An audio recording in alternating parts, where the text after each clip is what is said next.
বিসমিল্লাহির রহমানির রহিম।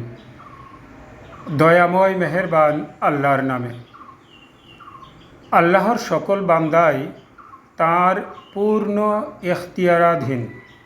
তিনি তোমাদের হেফাজতের জন্যে রক্ষক প্রেরণ করেন। আয়ু শেষ হলে তাঁর পাঠানো ফেরেশতারাই প্রাণবায়ু বের করে নেয়, আর তারা কেউই তাদের কর্তব্য পালনে কোনো ত্রুটি করে না। আর যারা মারা যায় তাদের আনা হয় তাদের প্রকৃত প্রতিপালকের কাছে। আসলে বিচারের এখতিয়ার তো শুধু তাঁর, আর তিনি দ্রুত হিসাব গ্রহণকারী।